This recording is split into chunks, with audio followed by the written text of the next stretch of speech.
D'quitter les TV, ma solo est bana Congo. Comme ça les fortes, hein, tu n'as qu'à t'abonner. D'quitter les TV, chaîne Nabino. Pour kenda musika te pour ma solo à Congo. Ko luka luka te. D'quitter les TV, chaîne ya bana Congo. Ma solo est bana Kim.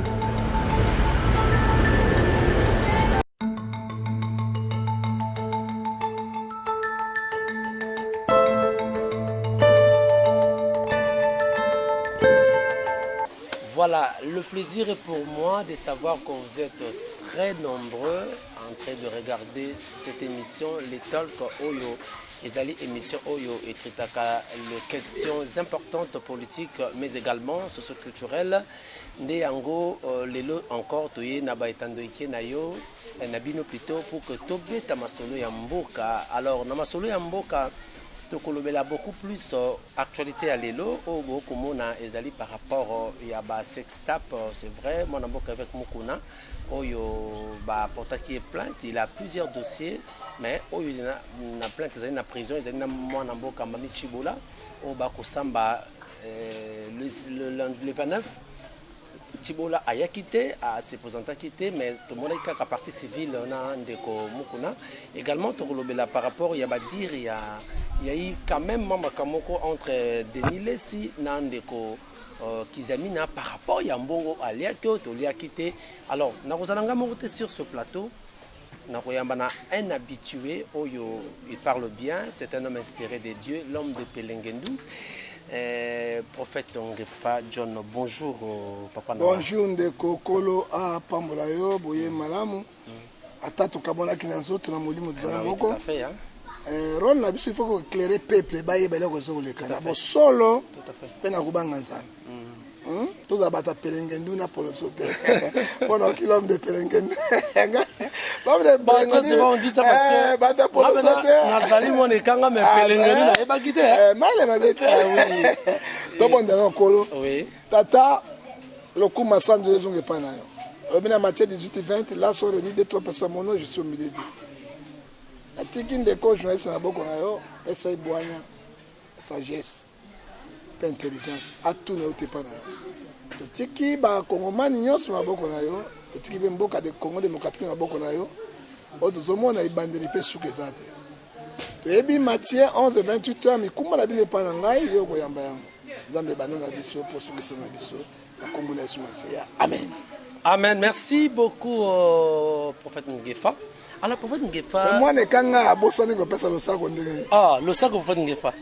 Ma casse à l'Congo et banana nzete. Le sac prophète Ngefa. Balongola ganyo kamiyo yote. Le sac. Ce qui le bord est bêta, mais ça est-ce que moi ça peut beaucoup. Le sac. A télé me kola moto bosusu taba imboko be. Le sac. Chocolat londe mokondi. D'accord, merci. Bon, ça c'est une ambiance. Hein, où les caca normal ce qu'on y est pas prophète Ngefa. S'attendre que ce que vous stress, vous allez déstresser, ce que vous avez au Koyeba. Alors, tout faut la, pour que fa, mboko yo makambe ke belé, tout ce qui est tout comme on a makambe belé, tout éviter tout kusuka wapi, tout banana na problème oyo ezamingi na ndeko Félix Tshisekedi par rapport à ndeko naye oyo ba destituer na niveau ya parlement, bien que tout le monde a soumerté, mais c'est une chose oyo et ko inquiéter ba destituer poto yo tout le monde ba ndeko UDPS ba zako silika mais na kata UDPS a tout on a deux minoko bata Jacquemain balobi ke ba saluer en gros c'est bon mais koto ya Kabuya ba ko boya yo comment on analyse on ndenge nini toujours qu'il y avait comment un coup d'état constitutionnel il y a posé des publics ou comment mais on peut se réponse un professeur sentinelle to bana ko ba il kamboy au moins il kama Jean-Marc Kabund dali coup fort na UDPS pe na chef de l'État. Parce que mon tour abandonné quand on va calme il y a une pollution Pelengendu c'est Jean-Marc Kabund pas quoi ça dessus Jean-Marc Kabund il faut être tozai ko bazo luka eloko moko ya munene boso na hein parce que avant pas de studier Jean-Marc Kabund akutana na maman présidente du parlement akutana chef de l'État Mabunda hein akutana chef de l'État basolola qui pourquoi a respecter qui va parler chef de l'État parce que président livré qui Jean-Marc non impossible à livrer Jean-Marc était à le bail ma présidente a rendu autorité morale na bango parce que Jean-Marc Kabound déjà azaki mouton noir. Jean-Marc Kabound a bakabango azaki majorité présidentielle IDPS. Parce que le président Bimina IDPS, dans l'opposition, il y a un esprit, il y a opposition internet. Opposition internet, c'est un rôle de l'opposition. Hein? Parce qu'on vise le pouvoir, non? Hein? Et pas comme on a pouvoir. Il y a comme on a pouvoir. Et puis, il y a un monde. Hein? Bateau, bakoué, basuite, comme si on a majorité présidentielle. Mais il appelle un gars, l'élo, basukiwap, bakoro, basignaki. Hein? Hein? Et puis, dans le cadre de la démocratie, le principe est ça. Quand il y a FCC dans la cache? C'est dans la cache. Accord, Mabé, tout le monde a président Banakala, bon, accord, il y a pas comme accord à Genève. Hein? Il y a pas comme accord à Genève. Il y a pas comme accord à Cameroun, à Nairobi. Hein? Mais bon, accord à ce qu'on veut que bateau na bana poloso, bana pelengenu, bateau visager retour à pouvoir. Bateau FCC. Ok. Autorité morale de Kabila. Autorité morale de Kabila. Mais il y a Baboy. Président Zagamaka a contrôlé des chambres de parlement. Tout à fait. Ce qui président a zangi des chambres de parlement a contrôlé en gros aux alliés fragiles. Ngongagno Sumabeko, il y a tel exemple. Bako de ce bâtiment, mais jamais Kabundite et sur l'Axanini. Bakati président Makolomi Balé, le Balé dans le Colombo, président le Colombo, à tout moment, le mal peut venir. Donc Jean-Marc Kabound a eu le rôle de liste dans le Parlement. Mais il ne peut pas être irremplaçable, même ton rôle remplacé par Saline. Mais ce qui va remplacer, il y a un accord na bango, na cash, casa na IDPS, na INC, na AI, AO, AR, na arrobas. Et ça dit plateforme na bango. Là, il y a un bateau Pelengendu. Parce que ma bébé déjà bango FCC déjà bébé na IDPS. Déjà FCC, déjà IDPS a bébé na Vital Kamer INC. Hein? Divisé pour bien régner. Si quoi il y a PPD, mais il y a bango ya Pelengendu ya Poloso, il y a batu ya cash, ba iko ça la alliance les sous na Lamuka parce que Jean-Marc nani, Jean-Jacques wana oyo azalaki Jean-Jacques Mamba ya député outi na Lamuka na MNC. Donc ba iko créer le roman na MNC. Menga na tuni bango Jean-Jacques Mamba. Batu ba reconnaître les binoté. Baye bibinote le porte koti kuna bulu yeke koti mo portu na mo portu baye ko récupérer bino yango na biso monsieur na Congo on n'a pas les opposants mais nous avons les gens qui cherchent leur propre ventre na possède solo parce que les vrais opposants Jean-Jacques Mamba à cause de quoi ça l'a quitté à cause de $25 000 va payer hein Daniel Saf à cause de 15 000 professeur universitaire à cause de 90 000 Daniel Saf oh il y a la Muka 15 000.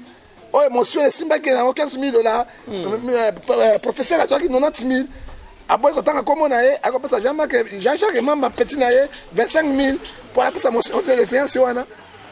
Alors, pendant qu'il y a bien utilisé ce qu'on on attend qu'on a député à mon année. Safou, est-ce qu'on a Safou à Safou le Baralisus Alia Ndakalana. Foufou. Ce n'est pas pour la République, pour la peuple, pour l'intérêt là-bas. On a dit Jimmy, l'objet de voter, on va le peuple congolais. Hein? On va voter les lots. On va le parlement, on va le peuple congolais. Alors ça sert quoi? Même Mbaloyo. Mais pasteur Ngefa Naningoma, le longo commun a que Koto Jean-Marc Kabound, Augustin Kabouya a lobby que remplacer Jean-Marc Kabound déjà inopportun pour la UDPS, mais Koto Jacquemin, comme on a compétent et tout. Contradiction, pourquoi dans un même parti, ils ont le pouvoir? Pourquoi? Mboa suit Mboa, Bazana Koyo Canada. Hein? Bazana Koyo Canada. Même dessus, Jean-Marc Kabound, Batomosi de Pes va se payer. Na bato pon soupe oyo bazana IDPS pe ba se pe na ngote nyoso wana monsieur bazako visager chef de l'état olani nga nyoso wana attention premier vice-président ya parlement ça 4% de la république tout à fait hein 4% de la république ne blaguez pas hein député basakanango lelo comme awa ba député à Nyao ba député à Lifobo ba député à Soso un député national c'est-à-dire homme d'état. Hein, chef de l'État, ok, le premier ministre, président, le ministre, mais à côté de député. Hein, à Sali, journée politique, à Sissi, on a accord à Zongi. Ok, on va s'arrêter député, on député ya Poloso, ba député ba Mboa, député député na biso na sens té. Hein? Et ça na sens mon côté. Hein? Ba lo bela ka mboka te ba kenaka otomboli likumatisa na komkitisa na komatisa na kotia. Hein? Et sili. Hein? Oya biso lelo. Yango to mona été to se préparer na kao moko liboso na biso to fungoli miso peuple congolais.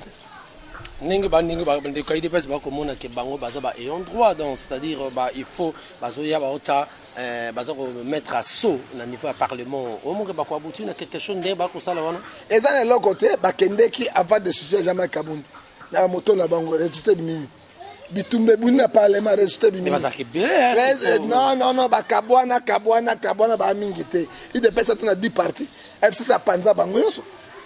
Bah na parti mon côté soki bazali bango nyonso ya batibala ya ba mobake oya papa ya kufa nani oyo kibasa maliba oya mama Marte oya Tshisekedi le père bazana belé soki bazalaka bango so moko il dépêche fort lelo ba panzana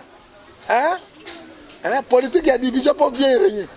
Oh FCC sali yango mais oui lelo batikene le côté ba montant comme na parlement combien bazali combien de parlement papa bayi combien de parlement tout le monde ba tout le monde pinir balabala bazali combien mais bayi ba na principe la démocratie na ba principe na démocratie est na principe nango et mboka etambo na partage des pouvoirs dans la République démocratique du Congo ba za Tshisekedi dazawana ya président azo campagne sans campagne contre parlement. Mais pourquoi lorsque si réellement ndongo lobby ayebisa qui est une heure avant séance wana que bosala te pour la destitution mais et sali que et salami ndenge oye alobaki te pourquoi non Janina Mabunda ayoki autorité morale na bango oya yoka président de la République yango to moni pelengendu na mo potu eza na mboka il fallait ayoka président de la République oya autorité morale na ça dit quoi na nyonso finalité za nini to satana na nini na coup d'état constitutionnel to satana na coup d'état papa likambo moko na loba esale makati attention il faut que keba na ngai makasi nzambe alakisanga makambo ebele to satan na coup d'état constitutionnel coup d'état militaire bakondima yango te mais coup d'état constitutionnel to s'attendre na yango oyo soko lekale lolo il dépêche afungola miso a protéger pouvoir na ye base na bamoko peuple pe to boy ba changement to boy ba coup d'état constitutionnel wana yango mona sangaki audience na chef de l'État rapidement immédiatement na kutanaï pour ma solo mosusu na ko solo na ye na betando ikete beaucoup d'années mais na niveau ya te présidence na kondimate au moins c'est le présidence te oya na kondimate pas kuna kufeza mingi poison na poison et puis soki na oya to solo na libanda na payote jamais na babiro na bango parce que kufeza wana ya mi balé na kukuta na président akanga bureau ya présidence mais yo lobi alongola yango on lobi poison mais to moni porte-parole ya président Kasongo Mwema Yama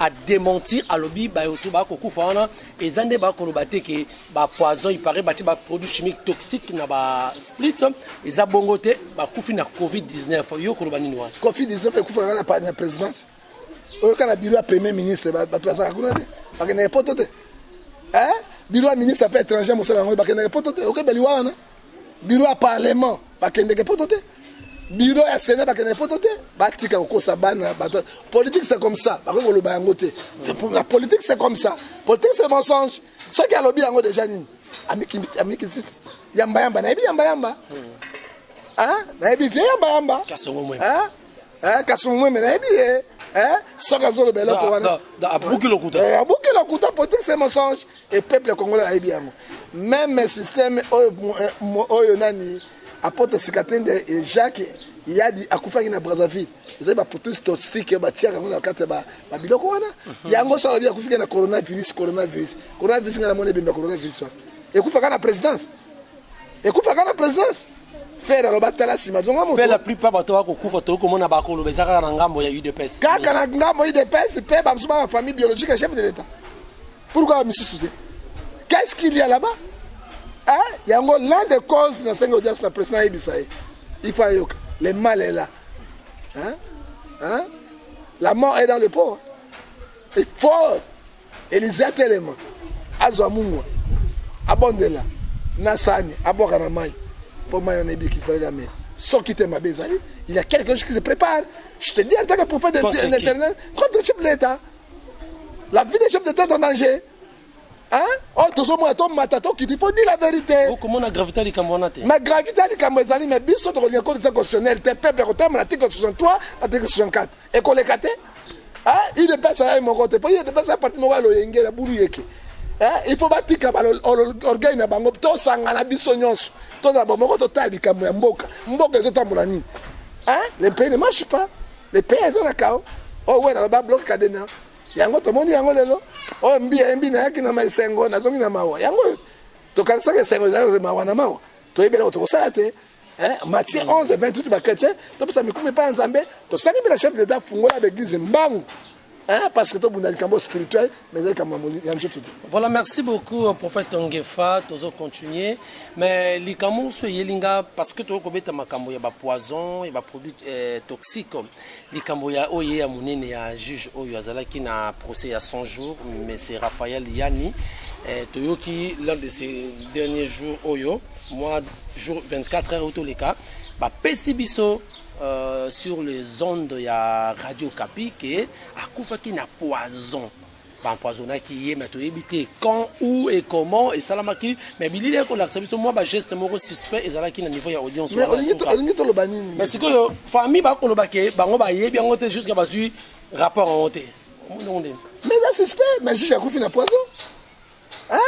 Tu l'as bien avant coup de l'autopsie, bima. Parce que le tribunal, la grande salle à Gombe, et personne qui me tue, ça là, autopsie. Autopsie, mais bien poison. Parce qu'à qui dit bon, à Koufi, à Indi, juge un homme prudent voit les mains de loin, il se cache. Juge est prudent. Et juge, on a qui sous comme juge, il y a CPI. Qui autoritaire et catégorique. Et là, comme juge, il y a une corruption.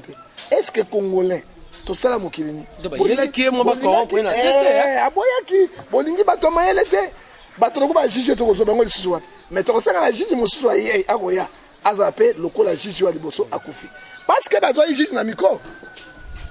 Yango mo yake miko yanga ya.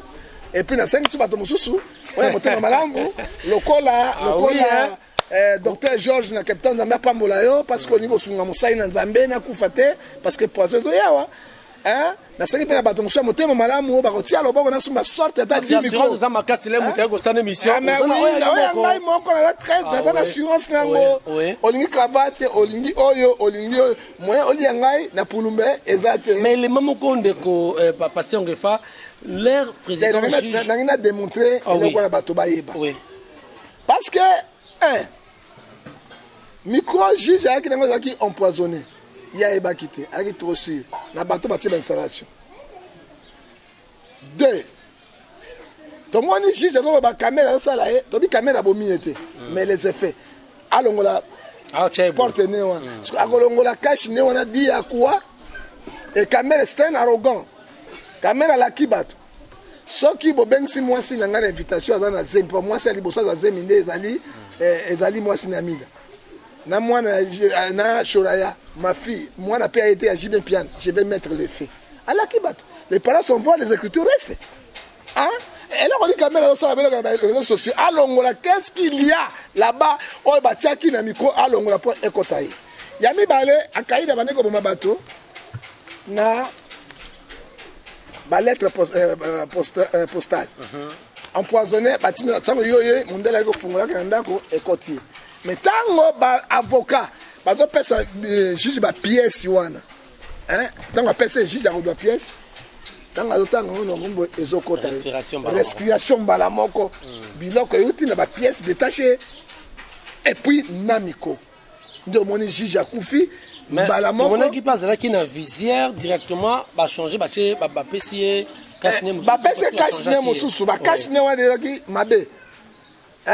Yango to lobi boy. Bobomi bato to yambi bino na mboka na biso to lesi bino bomvami na mboka na biso bokomi ko boma biso ba congolais ezali c'est grave ezali passe juge na kufi moko te juge passe un jour ya matete parce que matete akufi avocat général akufi baza ko silsa bango po ba intimider dossier yo elala to lobi ekolala te lokuta monene Congo kene liboso il faut continuer et bazong sa mbongo ya l'état soki babengi ba inviter moi sinayi ay ko samba où est le man parce que na okaki chicha lobaki na monaki na ba transaction bancaire ya Reobank mbongo ya mida zuaki oye kendaki na compte na mbongo nga sali na ngoni po ezaki kosumba sima est-ce que amabe il faut y témoigner ko témoigner yango est-ce que ça mabe hein chorale na age na to ba 10 millions de dollars na ba mbongo ebele batangi nango comme atangi comme est-ce que ça mabe il faut mettre le feu tolobi caméra bomi était hein mais ba acte oyo ba UNC ba lobi mettre le feu ne veut pas dire obi ne besoin lier ba c'est juste peut-être alingaki ko éventrer les bois alingaki aloba ba vérité mais surtout ingaka se toucher na institution présidence mais à ça toucher institution présidence atangi batoyo so un conseil spécial ambassadeur itinérant hein il y a président Nicolas Kazadi a touché souka na touché na c'est la présidence na souka yango mo plat ya caméra président Koya. C'est là c'est dans le parlement va c'est là ko wana. Et ceux qui président Koya. Finalité de tout ce qu'on a na schéma zo ba ya coup d'état constitutionnel c'est so ba quoi c'est va destituer chef de l'état directement ta même président non a toujours pas préparer l'élection ba ko toucher parlement donc ma bunda zali na ye moko oyo tambwe moi na mabundi ndenge moko hein papa ba ko toucher yango to kolonga élection direct comme indirect o to na mbongo sikote ezate ba député ba voter président sina ramba l'équipe sikoyo eloko moko eza un peu to relever qui bon j'ai pas dit que c'est eza plan B na bango mais ko simba te to so peut revendre la bango coussin plan B d'accord alors non koloba lorsqu'on ndeko juge à Koufaki na Boutouana na ba premières heures ya Tongo tout le monde qui ndeko Sifano ka son ozali commissaire provincial ya Kinshasa après cette information bi ezali crise cardiaque ezali rapport médical ou ezali ka jouer qui rôle de sapeur pompier omoni sapeur pompier baka songo kanya mazala ki wana hein ba général ko bazala ki wana bazala pétrole likolote oyoki liwa ya moninga basekaka yango te juge akufi martyr osa juge asali kasonga akosala yango te nalobi crise mais sena répondre yo akosala yango te kasonga akoki kosisa bakuluna jamais akoki komaîtrise baassassine na ville ya Kinshasa jamais soki akoki te akosimba kongo akoka yango ndenge yango likofi oyo babeti na mesa ekoki yango te me mosape akoka yango jamais ye alobi akufi na crise cardiaque nous ne refusons pas. L'autopsie et l'exhibition qui a couvert une crise, a couvert un poison, il doit démissionner. Hein? Il avait tiré cette information. C'est médical. Médical. Parce que ou comment? Non. C'est quoi yo? Bimisi autopsie a couvert un poison. Il y a l'obé a couvert une crise cardiaque. Mais Ezalini, Namboko Ezali, la loi Ezali, il doit être démissionné. Alors c'est la démission naïe. Hein? Ce n'est que normal parce que beaucoup de côté là-bas il mboka. C'est quoi le résultat bimi que à la poison. Tout le monde dit mais c'est qu'on a. Hein? Pour le son na pelengendu et boti isolo et gobota ikpaketele et boti mobolea mais mboka na babenga ngo na frondondo. Je te dis mais de l'autre zali wapi et to suki wapi. Hein? Ezama oyazoloba.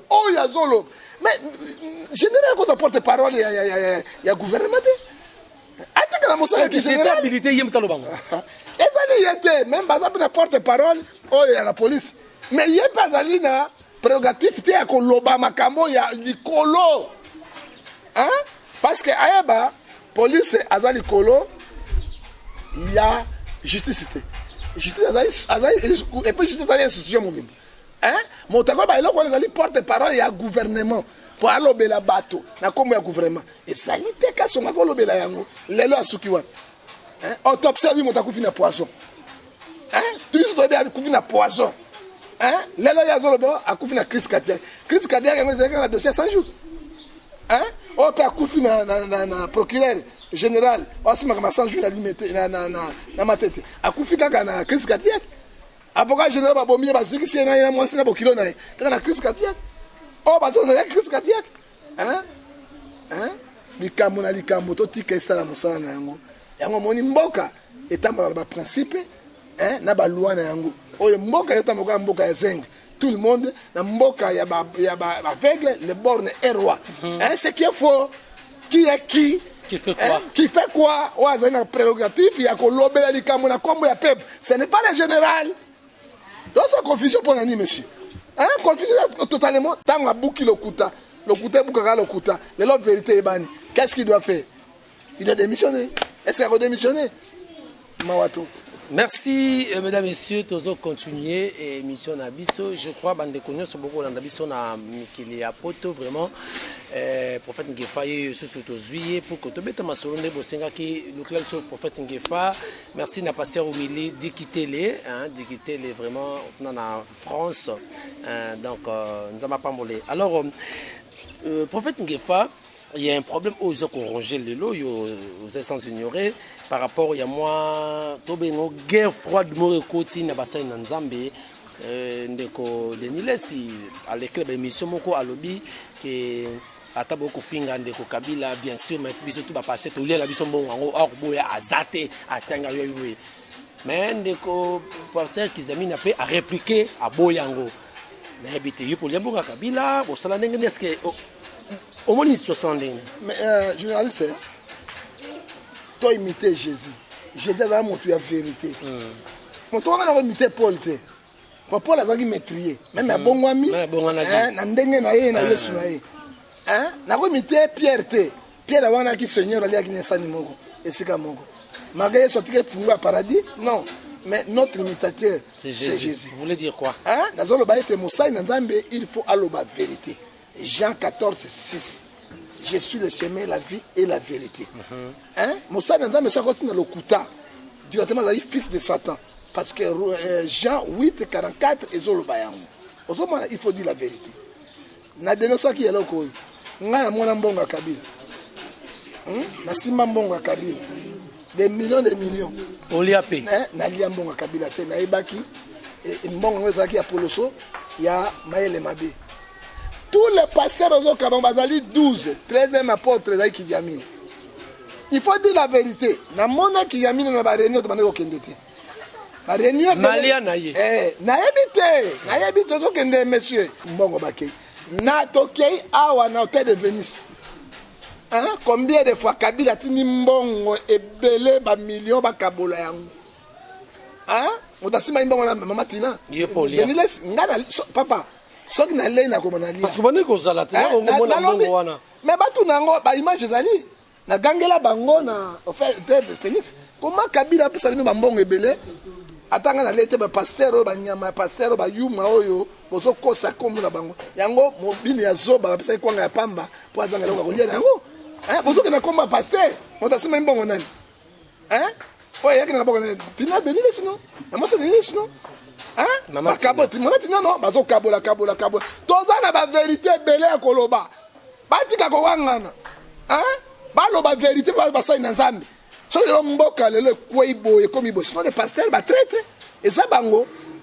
Mais pasteur prophète Ngefa to boité mais ceux qui ba ko kende pa ya église eza apolitique église ezali au milieu du village mon konzo akoya église ko travailler na ye ceux qui ba grand pasteur oyo lobi wana bande ko travailler et mon ezambonga mboka c'était que normal mais le lopeso ba moli ki atambusa ki mabe est-ce que ba ko kolobate ko tambusa ki mabe ya bino yango wana ezambongo ya mboka tu sais que le père a tiré sur que boli ya mbongo ya mboka oli ya mbongo mais tango le côté na corruption pasteur ni aloba mabe ya Kabila oyoka ngo bakomene ote ya Kabila na église na bango tubitela e maboko Kabila moto oyo oyoki pasteur nini basai ko lia mbongo ya Kabila basai ko pesa gloire au lieu gloire ya Nzambe o balobi Jean 12:43 ba pesa Nzambe gloire zaki ya Kabila à part catholique a supposé que nango conséquence nango za lelo conséquence nango za kini moi soko ni mobile tikolia mbongo na ite suka conscience ko travailler yango dernier ça ba to tika ko wangana ata bazo wangana o bazo basolo to lia biso ayebi combien de fois Kabila pesa mbongo to ina nyongo 100,000 150,000 $200,000 Kabila ya pesa pampa que ne au foot lelo bo balukeli moi je ne suis pas là-bas monsieur je dis les choses qui sont ngai na ko lia mbongo mukia olinga nko apesa nga mbongo ya benga ngai pour Kabila il faut na ba vérité na carburant na ye moto na nzambe yango to sololi mais to sololi na ndenge mabete non to ko bise makambo mboka na ezoleka na ba conseil ya mboka to bongisa mboka to la fanatisme moto te na moki apesanga $1000 na suma moteur ya camion liboso moteur Gabriel Mokia apesanga $1000 na somba moteur nga meset na ke président na mbongo te na kotamba makolo te moteur ezo fumer ekufi abimisi papa $1000 à part Mokia na jambo nga mutu te il faut dire la vérité apesanga no ya corruption mais na tuna yela suma moteur ya mutuka à part batoni balewana na zimbongo ya propre mais ça mbongo te na teka mboka parce que na mona ba millions bazo kabola bo kimbuta kabola ba millions et pas ndaka moyeshi awa na bova na moni ba millions ezo kabola ba passage sauf catholique azala kité tala ba vérité mais prophète ngefa lelo komona avec Pascal Mukuna na situation azana ngolelo oyoyo yo komona ngo ko interpréter ko liango biki est-ce que oko sepeka la bongo ou bien oko ko non ngana sepelité na juste parce que oko tsi Mukuna kuna ce n'est pas makambo ya Kabila tout cela malgré bazaki na makambo na on va profiter parce que balobi yazaki na éveil patriotique à la musaki ba esprit bien sali que oyo ba clouer ba kotenzela mosi wana loko moko bino ba congolais qui fanatisme ba journée ya pamba ezangati qu'est-ce signifie éveil patriotique mais eloko yo continue à ça la éveil patriotique est-ce que éveil patriotique bangelo oh biso ba John Ngefa to sala éveil patriotique biso to buni na Kabila boyete Kabila la force c'est l'éveil patriotique comment au moment où Kabila a pouvoir ya bi John Ngefa lelo na Kabila na pouvoir mobimba pe lelo Kabila na pouvoir de mais ministre de la justice yana des parlements c'est le président Félix quand même mais yeba na principe de démocratie partage de pouvoir les alak président ne dirige pas lui-même c'est un état dictatorial c'est un état démocratique il faut yeba yango exactement ministre de la justice na juge bakangi moto président bibimisa ya bomi moto bakoyoka ete il faut président zonga na constitution l'article 87 ya constitution o esengi prérogative président ko amnistie moto attention mais avant yango il faut que na parlement il faut la lecture na parlement si parlement boye ko lekate et là on sabine réel bo so bo sanango wana on so komona monsieur o to so ke na yango tolingi nini il faut que la vérité président ne dirige pas seul a dirigé la majorité et puis la majorité on est ba principe ne ba corps ba signé mais l'éveil patriotique mais l'éveil patriotique to lo bango to lo bang o bi ba jeunesse ko lo bagani et l'éveil patriotique o bo denosaka l'éveil patriotique et dans le combo ya pamba mais misala motango sala misala na yi ozomona évêque ki muku lelo ko bo mieni ata évêque patriotique na yi tanga zo telemela Kabila parce que elle a comme fait muku na bo sala nini na yi saki Kabila na Tshisekedi bazali ko moko parce que bazali coalition alliance même mboka tanga zo tem la Kabila yeba o tem Tshisekedi vie o ko protection te tala eloko ya mami wana babimisi yango or que so moi na soso atoni zungu loba mama za nation babimisi yango mais au fond yango mais muku na plusieurs dossiers mais bana Tshisekedi musu babimi awa ya Kabila ala saison musu bomaki mama na papa na biso ana ba dossier belé pour le moment vie il fallait ça politique ya torti non ya Autriche tanga zo lobana Oman Autriche aibiki azali mbangu koleka banyama na bandeke nyonso niyo akangaka ete ya botanga makine libanda mais soki azobo sana ete so boti makine libanda ataba kokanga ete mais même moputa koli ya maki même oyo le roi de désert akoli ya maki même banyama nyonso bakoli ya maki mais torti politique ya torti ayebi na mbangu te abombaka mais abombaka maki ya timo libute na sekuna motako koyeba par là vous voulez dire quoi et ça ko lo basiko nini wana sagesse ya mokolo et loko muku na sala ke politique ya Autriche parce que lui ya mbangu il attaque Kabila sans attaquer à Tshisekedi akamati pe auto bengi tribalisme ala tiango c'est mon frère na pouvoir or que so mon frère frère na pouvoir solo ndenge nini yo komi na makala héritier azali awasaki dégâts bakei na ye akoti makala te Moïse Katuma Moïse Mbie azape moluba kwayo cha Moïse Mbie nikamonye akoti makala ipeka makamba vidéo kaka makamba vidéo mais oya yoka bana makala poni sadi quoi il y a quelque chose gérer mboka ozomona yango bakluye wana basengi liberté provisoire barejete yango pe mamichi bola azokene même kokene osamba te ayaki te parce que quoi ayaki te bazoko poussa eloko ni bazo souffrir vieux wana pour ces 5 ba pousser les 5 pe basu les 5 otinda bavukana ko yate pour bakluye vieux wana malamu yango na lobaki bo Coutinho akotaki mobimba bimaki moyo na lelo Coutinho abeba libere Coutinho akotaki mobimba babukaki loboko na prison yango moyo amenesaki pe mukuna bana buke lokona il faut faire beaucoup d'attention tango ça eloko na yo tala simazonga moto Bible peut lobi yango Matthieu 10 verset 16 je vous envoie les brebis au milieu des loups soyez prudents comme les serpents.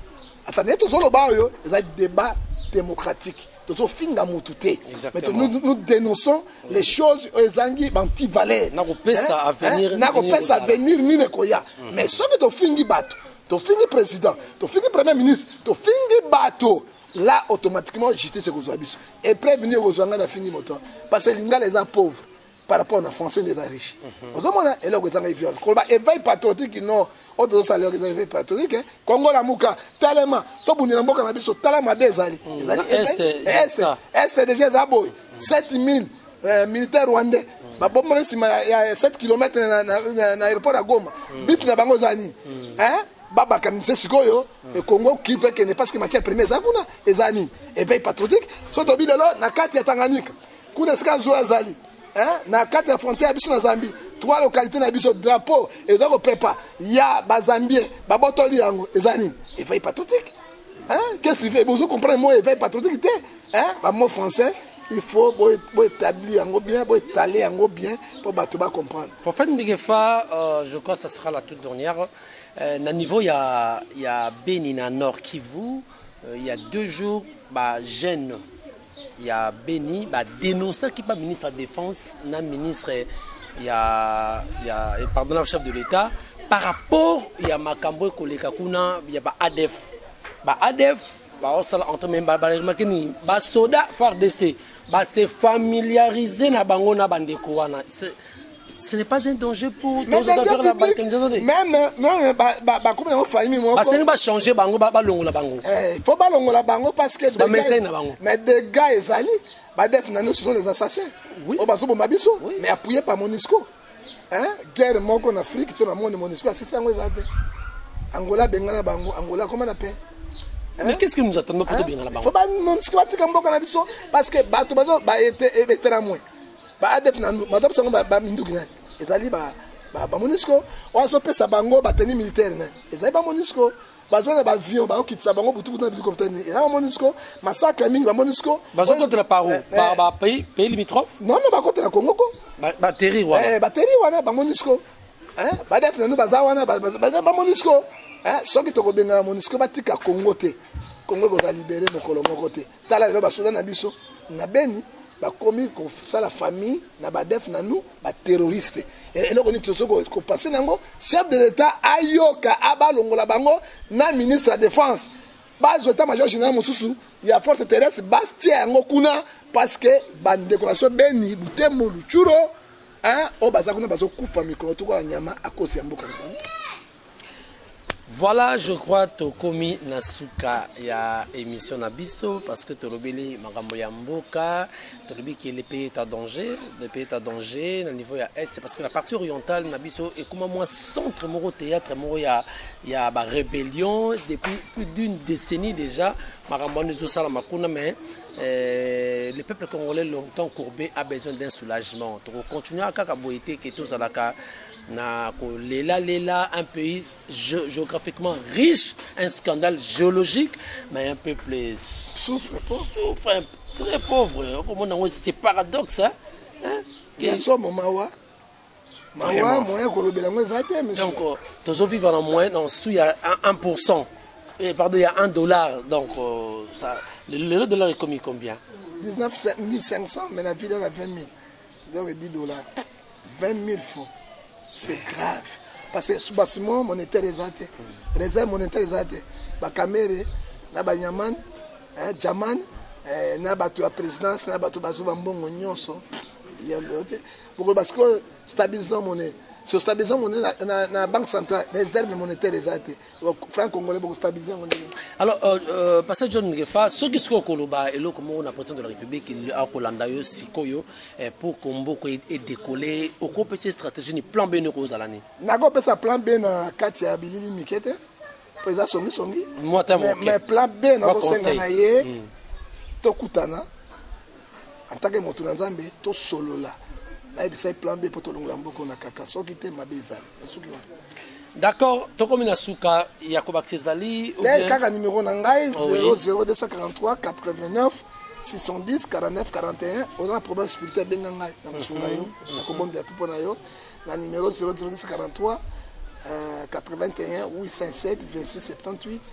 Puis na numéro ya Souka privé nangai 00243 99 42 937. Nzambe apambola bakongomani nyonso, apambola Eric Lele oyo vrai boss oyo alaki apesi, apambola pe bandeko tu balandaka biso bapapi Ngefa professeur de la SAP na kata Zurich.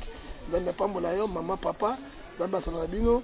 Et puis le président boxe dikando boxe na kati ya Italie obiki nzambe apambola yo pe azana bino botala Congo bosunga Congo.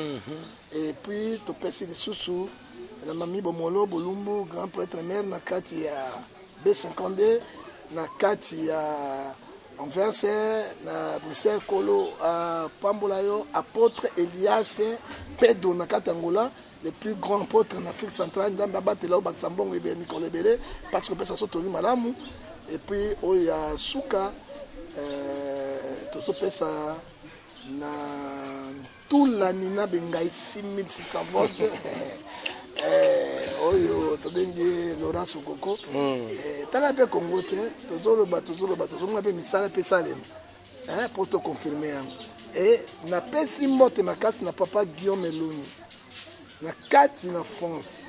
Papa iloko osali nzambe akufuta yo, nzambe akufuta yo mingi et na kobondela pona nzambe peso momola yo banda mosala moto nzambe asime na motema. Voiture de luxe s'il te plaît, Mercedes nouveau modèle. Ils ont déjà vaqué. Non, ils ont commandé un matadi.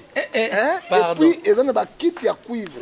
Il y a cuivre et puis na cuivre original ya Italie. Alors il papa na pêche au mosala au na Congo. Et mutu ndenge wana mo Dieu te bénisse. Banda ko ve partir depuis kala. Banda nzambe apambola yo tala batu. Alors que ça musali na nzambe. Pena ko ata boina lobana ko lobaka. Kolo apambola yo pe apambola yo. Non, j'ai dit ça sincèrement. Na boy yango mengala ko malamu funa loba. Papa, kolo apambola yo. Pe atinga tout sorte ya jip abipona. On a tindele kota dinamai. Nzambe apambola mutu wana. Apambola bana na yo. Nzambe abakisami. Papa tolobaka mingi to sala. Bino pete. To bosa bino te tolobaka mingi mais potasali geste wana lokola asombi ebembe ya Yesu ezaki na kata kuluse motako bomba yango te. Ezaki juste belimate na Nicodème. Ibotanga nde epambolama mokili momba ba savant tout bazaka te. Merci à Laurent Sokoko o babosani ko lobela ngana lobi ngata ko loba. Na benga ya Laurent boss, na benga tout la nina benga ici mais c'est ça. On m'a dit que au salon on a pété au Canada. Non, c'est bon, merci. Nous sommes arrivés à la fin, mesdames, messieurs. Je crois bien que Bolandi, du début à la fin, émission Oyo et c'est Pélicibino. Bon, ça, merci beaucoup na Ndekonanga, na caméra, merci na Bob Sakadika, merci également na Alfred Kanik, Nzamba Pambolo et Sikozali. Soki Zamba était, je crois que tu prochainement. Maintenant, le Bibo s'abonner massivement parce que tous en apprendre à toujours information na ba réalité que les Kanambo cannabis pourquoi pas ailleurs bande Kosoki au monde na betso mo libaku ou bien invité na betso libaku tozaka ba to boli bisabiso mais ba numéro est ça affiché wana au bengi kaka bo pesi biso bo finga ndete pesa suggestion na conseil na yo et rosala le bienvenu Merci Nadjula Kanengo, hein, vraiment pour la confiance au professeur Abisso, tu le bien. Nzamba ko tika pays na biso te. Mboka na biso oyo tozana ngo biso to ko sa l'éveil patriotique na biso ka ndenge pour que fa lobby, to ko conscientiser tozo finga te. Nous n'avons aucune autre nation que celle-ci. La RDC, c'est notre pays. Oh, Tobotama angolais, Tobotama français, Tozaba congolais, il y a démocratie, démocratique. Donc nous avons tout intérêt de l'aimer. La charité bien ordonnée commence par soi-même. Et puis le reste, c'est après. Ceux qui nous ont prochainement, on se retrouve prochainement. Ciao.